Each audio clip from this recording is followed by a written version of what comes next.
India voice, आपकी सोच, आपकी आवाज। नमस्कार, मैं हूं समृद्ध मिश्रा और आपका स्वागत है इंडिया वॉइस पर। वक्त हो चला है हमारी खास पेशकश रिपोर्टर्स लाइव का। तो बाराबर की पुलिस द्वारा एबीवीपी छात्रों की पिटाई मामले में डीजीपी राजीव कृष्ण ने संज्ञान लिया है। इस खबर पर विस्तार से जानकारी दे रहे हैं हमारे संवाददाता मोहम्मद आसिफ।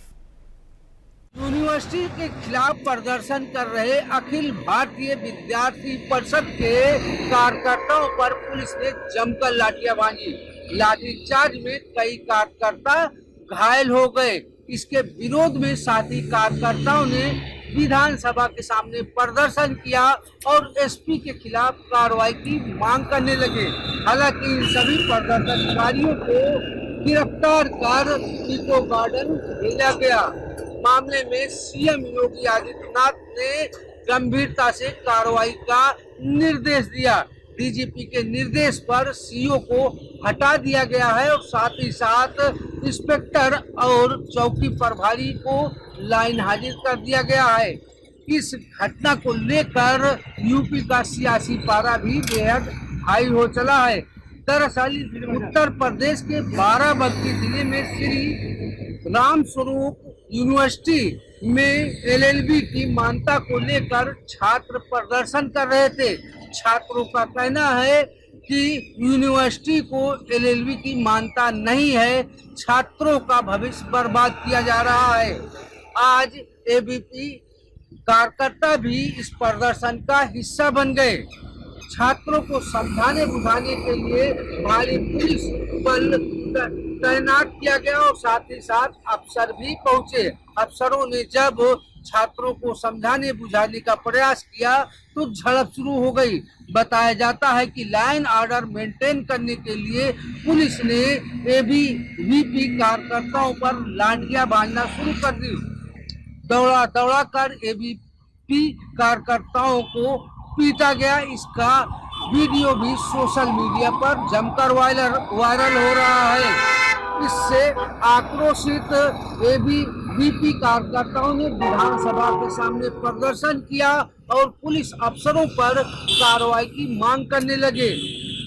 पुलिस ने प्रदर्शनकारी सभी कार्यकर्ताओं को हिरासत में लिया और इको गार्डन भेज दिया गया। वहीं इस मामले को सीएम योगी आदित्यनाथ ने गंभीरता से लिया।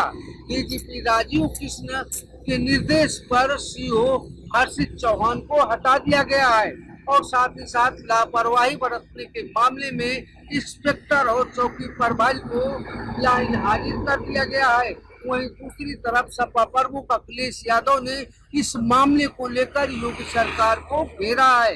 कहा है कि जिस तरह से लाठीचार्ज किया गया, छात्र घायल हुए हैं, यह सरकार छात्र विरोधी है।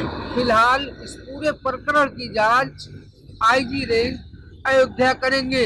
सहयोगी इसरात के साथ आसिफ बेग, इंडिया वॉइस। उत्तराखंड में लगातार भारी बारिश के बीच मुख्यमंत्री पुष्कर सिंह धामी ने आपदा प्रबंधक विभाग को सतर्क रहने और पूरी तैयारी के साथ राहत बचाव कार्य करने के निर्देश दिए। और क्या कुछ तैयारियां हैं प्रशासन की, बता रहे हमारे संवाददाता हितेश त्यागी। उत्तराखंड में लगातार भारी बारिश हो रही है। पर्वतीय क्षेत्रों में लगातार भूस्खलन की घटनाएं देखी जा रही है। लैंडस्लाइड्स के मामले देखे जा रहे हैं क्योंकि पिछले 24 घंटों से ज़्यादा भारी बारिश का अलर्ट यहां पर किया गया। मॉनसून विभाग लगातार ऑरेंज अलर्ट, रेड अलर्ट यहां पर जारी कर रहा है, जिसको लेकर आपदा प्रबंधन लगातार मीटिंग कर रहा है, बैठक कर रहा है। तो वही मुख्यमंत्री पुष्कर सिंह धामी भी क्षेत्रों का दौरा कर रहे हैं। उन्होंने भी साफ तौर पर आपदा प्रबंधन को सख्त हिदायत दी है कि किसी भी प्रकार की कोई भी कोताही न बरती जाए। मुख्यमंत्री पुष्कर सिंह धामी ने साफ तौर पर कहा है कि एनडीआरएफ और एसडीआरएफ की जो टीमें हैं वो अतिरिक्त रूप से लगा दी जाए, क्योंकि जिस तरीके से चारधाम यात्रा रोक दी गई है और ऐसे में जो भी हॉट स्पॉट हैं जहां पर भी ब्लैकआउट्स बनाए गए हैं वहां पर अतिरिक्त शिविर जो यात्री वहां पर फंसे हुए हैं उनको लेकर भी सरकार उनको लेकर सुनिश्चित उनकी सुरक्षा सुनिश्चित कर रही है, क्योंकि उनको राहत शिविर जो है वहां पर उनको भेजा जाए। तो यही वजह है कि लगातार जिस तरीके से पीडब्ल्यूडी ने भी सर्वे शुरू कर दिया है, उन्होंने भी अपने अधिकारियों को साफ तौर पर हिदायत दी है कि किसी भी प्रकार का कोई भी ऐसा काम ना हो जिससे आम जनजीवन अस्त व्यस्त हो, क्योंकि लगातार भारी वर्षा उत्तराखंड के अंदर देखी जा रही है। पर्वतीय क्षेत्रों में लगातार भारी बारिश है, मैदानी क्षेत्रों में लगातार बारिश है, क्योंकि नदियों की बात करें, घाट गदेरों की बात करें तो वे भी भर भर। सपा प्रमुख अखिलेश यादव ने कस्टोडियल डेथ पर निशाना साधा है। क्या कुछ कहा है उन्होंने, बता रहे हमारे संवाददाता मोहम्मद आसिफ। सपा प्रमुख अखिलेश यादव ने यूपी में होने वाली कस्टोडियल डेथ को लेकर योगी सरकार को निशाने पर लिया है। हरदोई में हुई कस्टोडियल डेथ को लेकर सपा प्रमुख अखिलेश यादव ने कहा कि यह एक साजिशन हत्या है और शासन प्रशासन असंवेदनशील हो गया है। कस्टोडियल डेथ पर कठोर से कठोर कार्रवाई होनी चाहिए। दरअसल यूपी के हरदोई जिले में पुलिस कस्टडी में एक युवक की मौत हो गई। इस मौत की आंच अब राजधानी तलक भी पहुंच गई है। सपा प्रमुख अखिलेश यादव ने इस मौत को लेकर एक्स पर योगी सरकार पर बड़ा हमला बोला है। कहा है कि यूपी कस्टोडियल डेथ के मामले में नंबर 1 बन चुका है। कस्टोडियल डेथ का मतलब हत्या होता है और इस मामले में आरोपियों के खिलाफ कड़ी से कड़ी सजा होनी चाहिए। सपा प्रमुख अखिलेश यादव ने शासन प्रशासन को असंवेदनशील भी बताया है और कहा है कि शासन प्रशासन की कृत्य की वजह से कस्टोडियल डेथ की घटनाएं लगातार बढ़ रही है। सपा प्रमुख अखिलेश यादव के इस बयान से सियासी पारा हाई हो चला है। हालांकि 27 के रण के पहले जिस तरीके से सपा प्रमुख अखिलेश यादव पुलिस, विकास और किसानों के मुद्दे को लेकर योगी सरकार को घेर रहे हैं, एक बार फिर से कस्टोडियल डेथ को लेकर सपा प्रमुख अखिलेश यादव ने योगी सरकार को घेरा है। सहयोगी इसरार के साथ आसिफ बेग, इंडिया वाइस। खबर कौशाम्बी से है, जहां मेलों और बाजारों में चोरी करने वाले गिरोह को पुलिस ने गिरफ्तार कर लिया है। इस कार्रवाई पर ज्यादा जानकारी दे रहे हैं हमारे संवाददाता नवनीत। कौशाम्बी पुलिस को मिली बड़ी सफलता। कौशाम्बी के सैनी थाना क्षेत्र में कल मुखबिर की सूचना पर अलीपुर जीता के उसनैना गांव नहर के पास एक अप्पे में जा रहे 9 लोगों को पुलिस ने गिरफ्तार किया है। गिरफ्तार हुए आरोपियों ने यह कबूला है कि वह मेला, बाजारों व भीड़ भाड़ जगहों पे चैन स्नैकिंग चोरी किया करते थे। इन गिरफ्तार हुए आरोपियों में 9 लोग शामिल हैं, जो कि 7 महिलाएं और 2 पुरुष भी हैं। ये आरोपी एक ही गांव कराली थाना क्षेत्र के बैस घाटी गांव के बताए जाते हैं। फिलहाल पुलिस ने गिरफ्तार कर इन आरोपियों को न्यायालय के लिए भेज दिया है। कौशाम्बी से खबर राजनगर से है, जहां जल जीवन मिशन में पेयजल की बर्बादी हो रही है। क्या है पूरा मामला, बता रहे हैं हमारे संवाददाता रविकांत गोप। सरकार ने बहुत अच्छी योजना तैयार की थी। जल जीवन मिशन के तहत हर घर नल जल योजना का जो है शुभारंभ किया था, वो अब लगभग धरातल में पूरी तरह लग चुका है। हर घर नल लग चुका है, जगह जगह सोलर मीनार लगे हुए हैं, ताकि लोगों को पानी की समस्या ना हो, खासकर पीने योग्य पानी की व्यवस्था दिक्कत ना हो। लेकिन उस व्यवस्था के बाद भी क्या उस पानी को संरक्षण रखने के लिए कुछ उपाय किया गया है? नहीं किया गया। ये बात हम इसलिए कह रहे हैं क्योंकि कई जगह ऐसा देखा गया है जहां पर सोलर मीनार तो लगा है, लेकिन सोलर मीनार का टंकी भर जाने के बाद पानी बंद करने ना कोई लोग आते हैं, ना जनता आती है, ना ही कोई वहां पर कोई जो कार्यरत कर्मी है वो आते हैं। पानी बहता रहता है और पानी बहने के वजह से जल का जो हम लोग जो हमारे जल के जो स्रोत है वो अब लगातार घटते ही जा रहा है। हालांकि मैं आपको ये भी बता दूं कि देश में करीब 10% जो है 10% ही पीने योग्य पानी बच गया है, और वो 10% भी यदि बह जाता है, पानी बह जाता है, तो आने वाले समय में लोगों की क्या दुर्दशा होगी, ये आप खुद समझ सकते हैं। ये बात हम इसलिए कह रहे हैं क्योंकि इस वक्त मैं जहाँ खड़ा हूँ ये राजनगर प्रखंड का हेसल बाजार है, और जहाँ बाजार के समीप एक सोलर मीनार लगा हुआ है, जिससे घर घर नल में पानी पहुंचता है और कुछ बाजार में भी सप्लाई की जाती है। लेकिन सोलर मीनार जहां लगा है उसका पानी जब ओवरफ्लो हो जाता है, भर जाता है, टंकी जब भर जाता है, भरने के बाद पानी बहते रहती है, लेकिन उस पानी को बंद करने के लिए कोई उपाय नहीं है। ये उपाय इसलिए नहीं है क्योंकि सोलर मीनार जहां से बंद होता है उसकी चाबी कोई और रखा है, उसका कोई आता पता नहीं है, कोई यहाँ के स्थानीय लोग भी यहाँ पर नहीं है जो उसके पास चाबी हो तो वो अपना बंद कर सके। तो ये समस्या लगभग 1.5 महीने से हो रही है, और ऐसे में लगातार यहाँ पानी का रिसाव होते रहता है। पानी भर जाने के बाद जो है कम से कम जो है 1000 लीटर पानी जो है इसी तरफ बह जाता है। 1000 लीटर पानी अगर प्रतिदिन इस तरह बहता है तो आप समझ सकते हैं कि क्या समस्या हो सकती है। आने वाले समय में लोग पानी के लिए तरस जाएंगे, विशेषकर धूप के समय यानी गर्मी के समय पानी के लिए लोग तरस जाते हैं। ऐसे में अभी जनता को भी जागरूक होने की आवश्यकता है, प्रशासन को भी इस पर संज्ञान लेने की आवश्यकता है कि ऐसे जहां जहां सोलर मीनार लगाए हैं उसके लिए पानी यदि ओवरफ्लो हो जाता है तो उसको बंद करने के लिए क्या कुछ उपाय करना चाहिए। ये प्रशासन को इसके लिए कुछ पहल करनी चाहिए और जनता को भी इसके लिए जागरूक होना चाहिए, नहीं तो आने वाले समय में जनता पानी के लिए, बूंद बूंद पानी के लिए तरस जाएगी। कैमरामैन चिंटू के साथ रविकांत गोप, इंडिया वॉइस।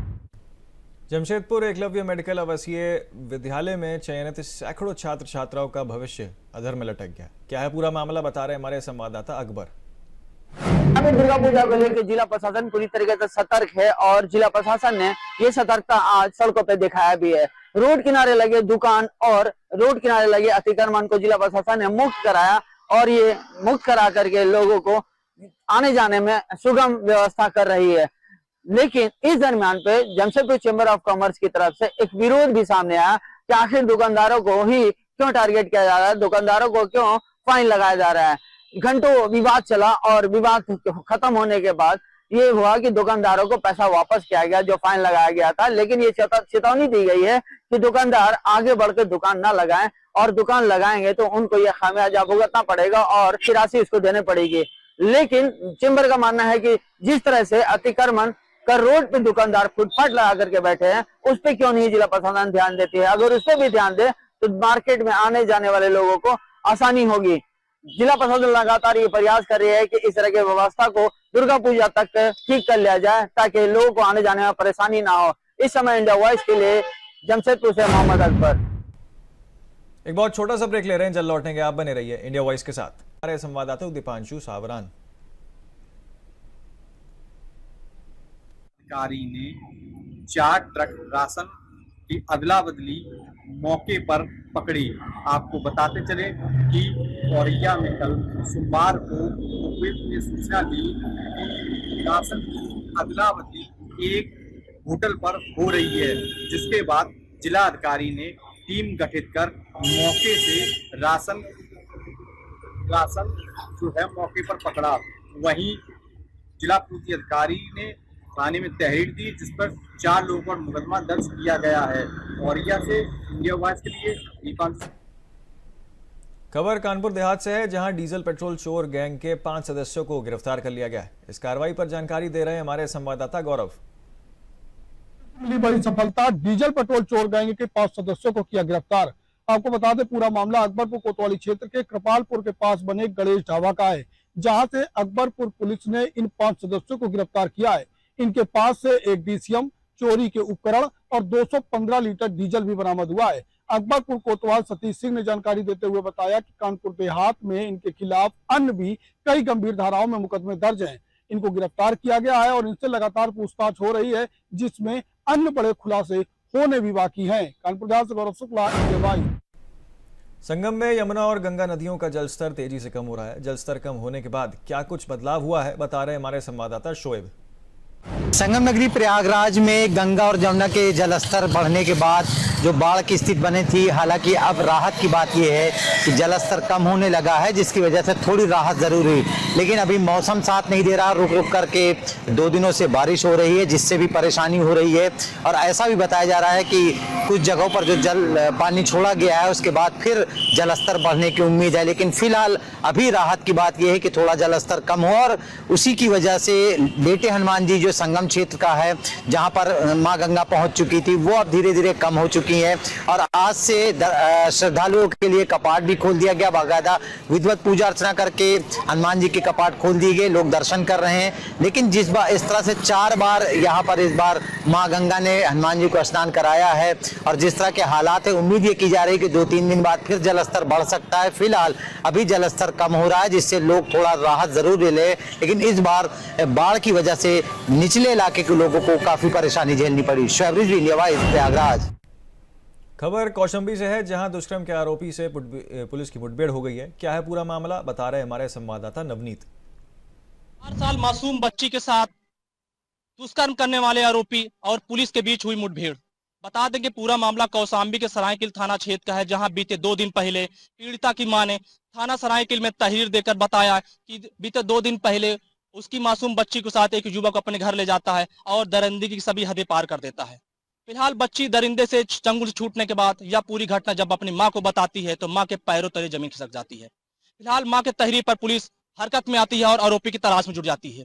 मुखबिर की सूचना पर पहुंची पुलिस ने सूचना मिलती है बकोड़ा के पास आरोपी फिलहाल फरार भागने की फिराक में था, लेकिन फिलहाल जब पुलिस वहां मौके पहुंचती है तो फिलहाल जवाबी फायरिंग में पुलिस और बदमाश के बीच गोली चलती है और जिसके पैर में गोली लग जाती है आरोपी के, और जो आरोपी होता है वो फिलहाल घायल हो जाता है।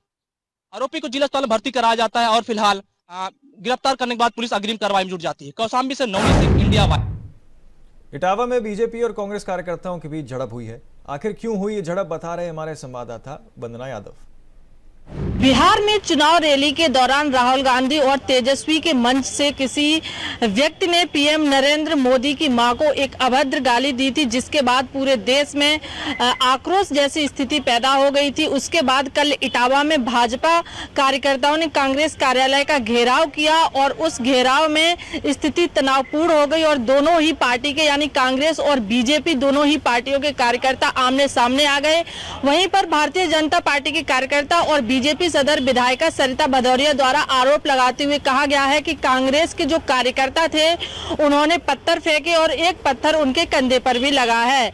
वहीं पर जवाब में कांग्रेस के जो कार्यकर्ता हैं उनका कहना है कि उनके कार्यालय पर आकर उनका जो गेट था कार्यालय का उसे तोड़कर जबरदस्ती घुसने की कोशिश की गई थी, उसके जवाब में पत्थर फेंके गए हैं। वहीं पर पुलिस प्रशासन ने स्थिति को बमुश्किल काबू पाया गया। वहीं पर कांग्रेस के 9 लोगों को कोतवाली थाना पुलिस द्वारा गिरफ्तार किया गया है। वहीं पर 20 अज्ञात लोगों के खिलाफ एफआईआर दर्ज की गई है। आपको बता दें कि कांग्रेस के 9 लोगों को कोतवाली थाना पुलिस द्वारा गिरफ्तार कर जेल भेजा गया है। इटावा से इंडिया वॉइस के लिए वंदना यादव। फिलहाल के लिए हमारे इस बुलेटिन में इतना ही। आप बने रहिए इंडिया वॉइस के साथ।